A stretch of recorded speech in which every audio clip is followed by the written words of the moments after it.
সবাইকে আমার এই চ্যানেলে আরেকবার স্বাগতম। আজকে আমরা আবার কম্পোজিশন রাইটিং সম্পর্কে আলোচনা করে যাচ্ছি। তো লাস্ট ভিডিওটা তোমরা যারা দেখেছো কম্পোজিশন রাইটিংয়ের, সেখানে আমি অনেকগুলো প্রবলেম নিয়ে আলোচনা করেছি যেগুলো একটা ইজি ফরম্যাটে লেখা যায়। তো অনেকেই যে কাজটা করে থাকো যে সকল ধরনের প্রবলেমগুলোই ওই ফরম্যাটে দেওয়ার চেষ্টা করো, কিন্তু কিছু কিছু প্রবলেম আছে যেগুলো এই ফরম্যাটে দেওয়াটা ঠিক হবে না। তাই আমি তোমাদের জন্য নতুন আরেকটি ভিডিও তৈরি করেছি যেসব প্রবলেমগুলো আমাদের প্রকৃতির সাথে যুক্ত, মানে ক্লাইমেটের সাথে অথবা নেচারের সাথে যুক্ত, যেমন ক্লাইমেট চেঞ্জ, গ্লোবাল ওয়ার্মিং, দেন এনভায়রনমেন্ট পলিউশন। এই ধরনের যে প্রবলেমগুলো আছে এগুলো কিন্তু একটু আলাদা ওই প্রবলেমগুলো থেকে। তো তোমরা যারা আগের পার্টটা পড়েছ সেই পার্টের যেই এসেগুলো বা যে প্যারাগ্রাফগুলো আছে সেগুলোর জন্য ওটা ঠিক আছে।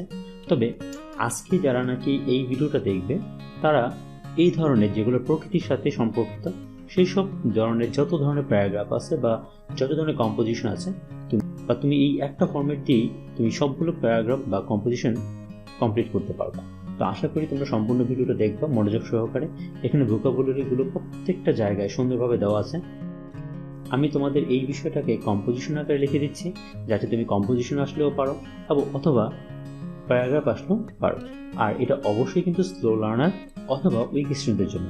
আর যারা স্লো লার্নার আবার এরকম ভেবো না যে এটা পড়লে খুব খারাপ হবে। হ্যাঁ, এখানে খুব সুন্দরভাবে বিষয়গুলোকে উপস্থাপন করা হয়েছে, আশা করি তোমার জন্য ইফেক্টিভ হবে।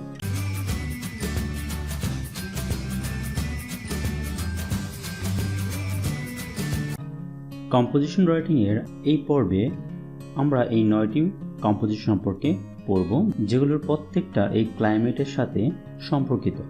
যেমন দেখো, climate change, global warming, environment pollution, natural calamities, natural disaster, green house effect, deforestation, earthquake, flash flood. তো এই যে আমরা 9টা পড়ব, এর মধ্যে থেকে প্রথম যে 7টা আছে এই 7টা খুব সরাসরি দেওয়া যাবে, বাকিগুলোতে তোমাকে একটু জায়গায় পরিবর্তন করতে হবে। তো চলো আমরা প্রথমে কোয়েশ্চেন প্যাটার্নটা একটু দেখে নিই। কোয়েশ্চেন প্যাটার্নে এখানে দেওয়া আছে যেমন write a composition on climate change, right at least 200 ওয়ার্ডস। তো ক্লাইমেট চেঞ্জ তো বুঝতেই পেরেছ যে এরকম একটা বিষয়। তো এই সম্পর্কে এখন তোমাকে লিখতে বলা হয়েছে। একটু খেয়াল করো, এখানে climate change, global warming, environment pollution, natural calamities, natural disaster, green house effect, deforestation, earthquake এবং ফ্ল্যাশ ফ্লাড, এই 9টা কম্পোজিশন আমরা একটা ফরম্যাটে লেখার জন্য বলেছি। তো প্রথম যে প্যারাগ্রাফটা দেওয়া আছে এটা অবশ্যই ইন্ট্রোডাক্টরি প্যারাগ্রাফ, দেন তারপর দেওয়া আছে বডি প্যারাগ্রাফ, এরপর আছে কনক্লুডিং প্যারাগ্রাফ। তো চলো পুরো কম্পোজিশনের প্রত্যেকটা প্যারাগ্রাফ আমরা এক এক করে আলোচনা করি। প্রথমেই ইন্ট্রোডাক্টরি প্যারাগ্রাফ। তো প্রথম যে লাইনটা দেওয়া আছে দেখো, at present climate change is wearing factor for the most of the countries in the world. তো এই সেন্টেন্সটা থেকে যেটা নাকি তোমরা বুঝতে পেরেছো যে জিনিসটা লেখা আছে যে বর্তমানে ক্লাইমেট চেঞ্জ একটি উদ্বিগ্নের বিষয় for the most of the countries in the world, বিশ্বের প্রায় বেশিরভাগ দেশের জন্য। তো এখানে দেখো যে ওয়ার্ডটা তোমার জানা দরকার সেটা হলো দেখো ওয়ারিং ফ্যাক্টর। তো সেই ক্ষেত্রে দেখো ওয়ারিং ফ্যাক্টর, এটা দুটো আলাদা করে ওয়ার্ড দুটো দেওয়া আছে, ওয়ারিং এবং কি ফ্যাক্টর, একটা উদ্বিগ্ন বিষয়, এবং এটাকে আমরা একটা ফ্রেজ হিসাবে ধরলে একটি উদ্বিগ্নের বিষয় ধরা যায়। পরের যে লাইনটা আছে দেখো, from the ordinary people to political leaders. Ordinary people থেকে শুরু করে পলিটিক্যাল লিডার পর্যন্ত, all of them are very much concerned about the drastic negative impact of climate change. এই ক্লাইমেট চেঞ্জের যে ড্রাস্টিক নেগেটিভ ইম্প্যাক্ট, তো এখানে আরেকটা ফ্রেজ তোমরা দেখো, এখানে আরেকটা ফ্রেজ আছে drastic negative impact of climate change. তো এই জিনিসটা দেখো বলা হচ্ছে যে আমরা যদি বলি, এখানে লেখা আছে যে ড্রাস্টিক নেগেটিভ ইম্প্যাক্ট, প্রচণ্ড নেতিবাচক প্রভাব, মানে ক্লাইমেট চেঞ্জের প্রচণ্ড নেতিবাচক প্রভাবের থেকে, মানে প্রভাবের সম্পর্কিতে সবাইকে মোটামুটি অনেক বেশি চিন্তিত, মানে কনসার্নড, মানে উদ্বিগ্ন বা চিন্তিত। তো এই দুইটা জায়গায় দেখো দুইটা সেন্টেন্সে কিন্তু আমি এই ক্লাইমেট চেঞ্জের জায়গায় দুই জায়গায় কিন্তু কি করা আছে, এরকমভাবে আন্ডারলাইন করা আছে। তার মানে বুঝতে হবে তোমার এই আন্ডারলাইন করা জায়গাগুলোতেই তোমাকে আসলে চেঞ্জ করতে হবে। পরবর্তীতে যেটা আছে দেখো, most of the countries have already experienced the disastrous consequence of climate change in many sectors including agriculture, trade, health, economy and so on.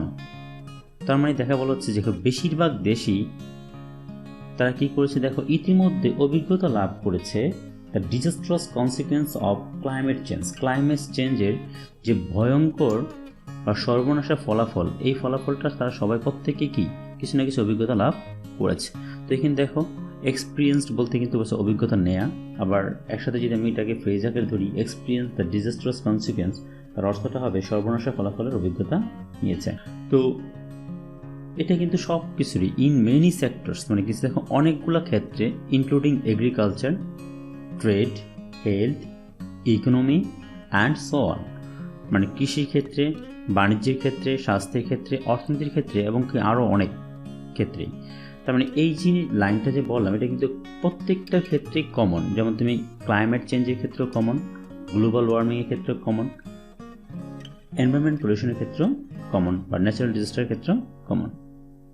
তো এইভাবে দেখো লাস্ট সেন্টেন্সটা এখান থেকে আমি বলতে পারি, even every single person in the world is victim of climate change.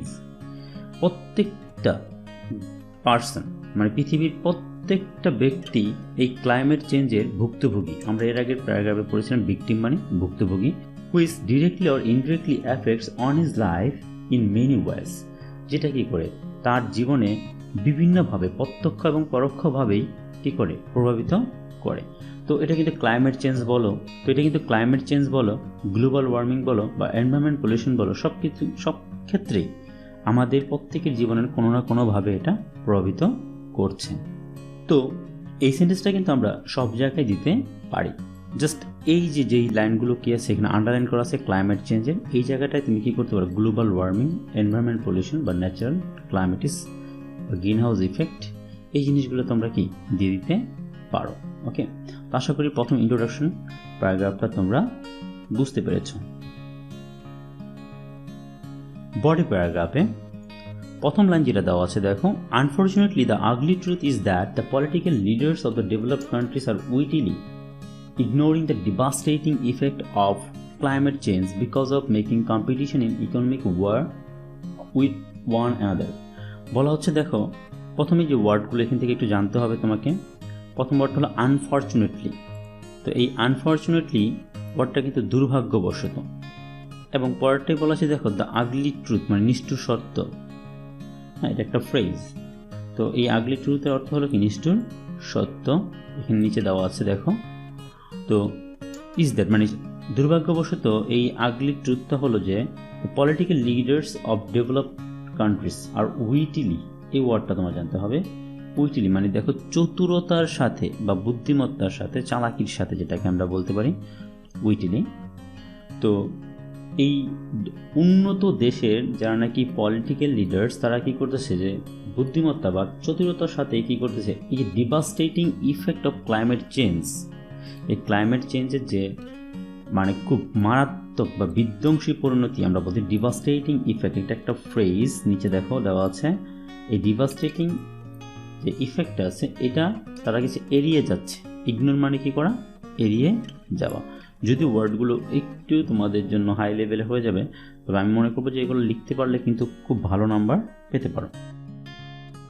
পরে বলেছি দেখো বিকজ অফ, কারণটা কি, making competition in economic war with one another, একে অপরের সাথে কি করা, একটা কম্পিটিশন মানে প্রতিযোগিতা তৈরি করার কারণে। কিসের প্রতিযোগিতা, সেটা আবার বলা হয়েছে যে অর্থনৈতিক যুদ্ধের প্রতিযোগিতা। এই কারণে কি করতেছে, এই উন্নত দেশগুলো এই বিষয়গুলোকে তারা এড়িয়ে যাচ্ছে। পরের সেন্টেন্সটাকে দেখো, due to their cold war, তাদের এই স্নায়ু যুদ্ধের কারণে, ডিউ টু মানে কি কারণে, every developed and developing country including USA, UK, France, Germany, China, India, এইসব দেশগুলো সহ প্রত্যেকটা উন্নত এবং উন্নয়নশীল দেশ is concentrating on building up their economy strong and powerful, তারা এখন মনোনিবেশ করেছে। এখানে দেখো যে ওয়ার্ডটা আছে কনসেন্ট্রেটিং, কনসেন্ট্রেটিং বলতে আমরা যেটা বলছি যে মনোনিবেশ করা, হ্যাঁ, তাদের ইকোনমি কী করতে চাইছে, স্ট্রং অ্যান্ড পাওয়ারফুল। হ্যাঁ, তো এই জায়গাটা একটা কথা আছে দেখো, building up economic strong and powerful. তারা অর্থনীতিকে টেকসই এবং কি শক্তিশালী করার জন্য তারা কিন্তু এই কাজটা করছে, এই দিকে তারা মনোযোগ দিচ্ছে। নেক্সট সেন্টেন্সটা আমরা একটু দেখি। For this reason almost 24 hours they are running their industries, তারা তাদের ইন্ডাস্ট্রিগুলোকে চালিয়ে যাচ্ছে, অ্যান্ড টেকনোলজিক্যাল ফার্মগুলো চালিয়ে যাচ্ছে, which emit carbon die oxide that R directly responsible for climate change, যেটা ক্লাইমেট চেঞ্জের জন্য একদম সরাসরিভাবে যুক্ত এই carbon die oxide, by polluting এনভায়রনমেন্টকে দূষিত করার ক্ষেত্রে এই কার্বন ডাইঅক্সাইড যেটা নাকি সরাসরি জড়িত, সেটাই কি করতেছে, এই ইন্ডাস্ট্রিগুলো নির্গত করছে। ইমিট মানে দেখো এখানে নিচে আছে নির্গত করা। তো এই জায়গাগুলোতে একটু খেয়াল করতে হবে। পুরো লাইনটা আরেকবার একটু পড়ে নিবা।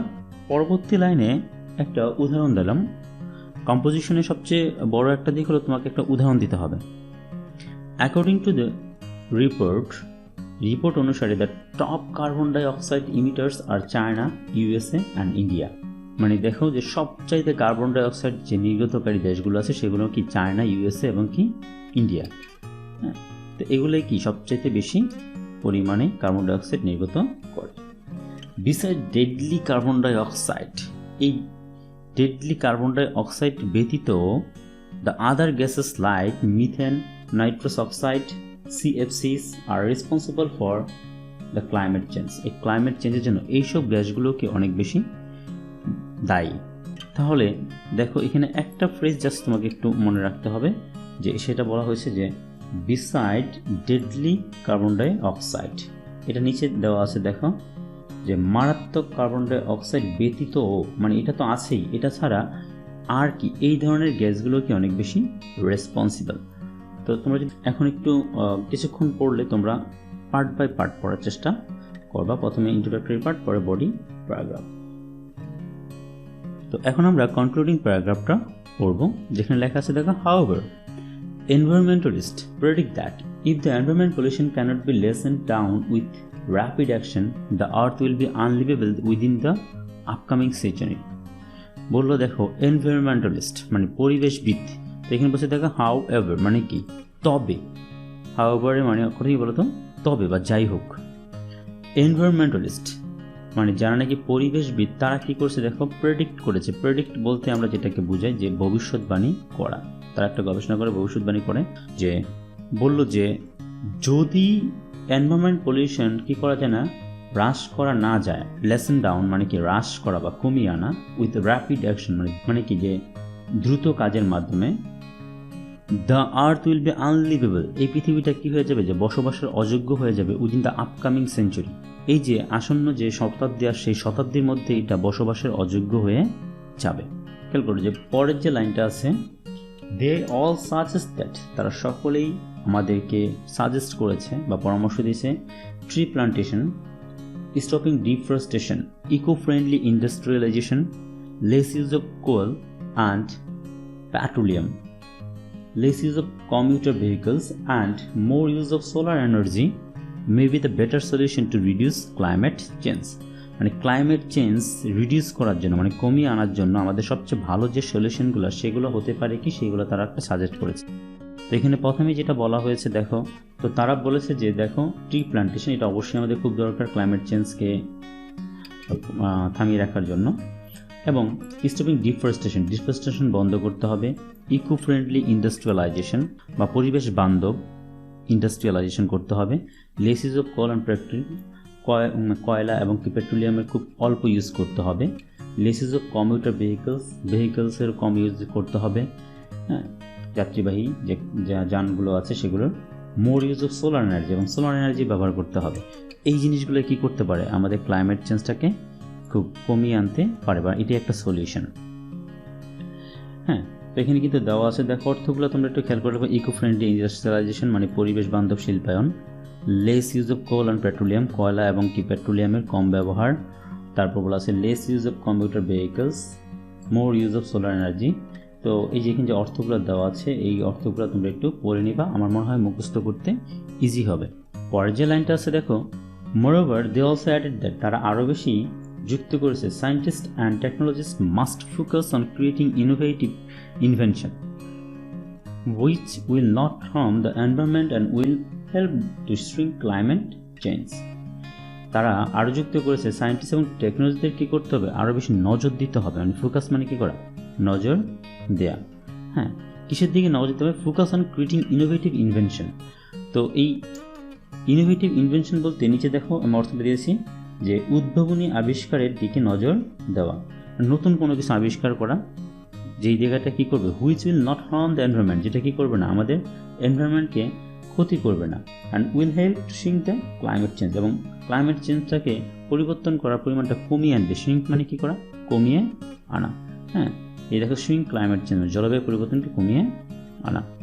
এরপর লাস্ট যে লাইনটা দেওয়া আছে দেখো, to conclude the expert also suggest that, এক্সপার্টরা সাজেস্ট করেছে along with all the world's political leaders, সকল পলিটিক্যাল লিডারদের পাশাপাশি ordinary people come forward to work together, ordinary পিপলদেরও কী করতে হবে, এগিয়ে আসতে হবে, to protect the nature from the dangerous impact of climate change, climate চেঞ্জের ডেঞ্জারাস ইম্প্যাক্ট থেকে আমাদেরকে রক্ষা করার জন্য অবশ্যই প্রত্যেকের একত্রে কাজ করতে হবে, প্রত্যেকটা মানুষই এখানে অংশগ্রহণ করতে পারে।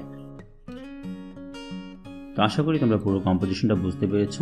তো তোমাদের এখন যে কাজটা করতে হবে, সম্পূর্ণভাবে এই প্রত্যেকটা প্যারাগ্রাফ মুখস্থ করে ফেলতে হবে।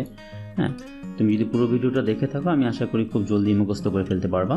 জাস্ট তোমাকে যে কাজটা করতে হবে, এখানে যেই কম্পোজিশন নামগুলো দেওয়া আছে এই নামগুলো কী করবা, যেসব জায়গাগুলোতে আন্ডারলাইন করে দেওয়া আছে সেই আন্ডারলাইন করে দেওয়া জায়গাগুলোতে, মানে যেখানে যেখানে ক্লাইমেট চেঞ্জগুলো আছে এই ওয়ার্ডগুলোকে, ক্লাইমেট চেঞ্জের যে নামটা আছে, হ্যাঁ, এই নামটা শুধু চেঞ্জ করে অন্য একটা যেটা তোমার কাছে আসবে পরীক্ষা হলে, যদি আসে গ্লোবাল ওয়ার্মিং তুমি ওটা দিয়ে দিবা, এনভায়রনমেন্ট পলিউশন সেটা দিয়ে দিবা, আর ন্যাচারাল ক্লাইমেটিস বা গ্রিন হাউস ইফেক্ট, সাধারণত এই জিনিসগুলোই বেশি আসে। আশা করি পুরো ভিডিওটা তুমি যদি দেখে থাকো তোমার অবশ্যই উপকার হয়েছে। তো শেষ পর্যন্ত আশা ব্যক্ত করতে পারি যে তোমরা অলরেডি ভিডিওটি দেখেছো, যদি দেখে থাকো তাহলে অবশ্যই উপকৃত হয়েছে। আর আমি তোমাকে আবার বলবো, ভিডিওটি কয়েকবার দেখো, প্রত্যেকটি লাইন নিয়ে নিয়ে বোঝার চেষ্টা করো, যেখানে বোঝো নেই সেই জায়গাটায় আবার নতুন করে আবার একবার দেখে নাও, অর্থটা জেনে নাও, সাথে অর্থটা খাতায় লেখো।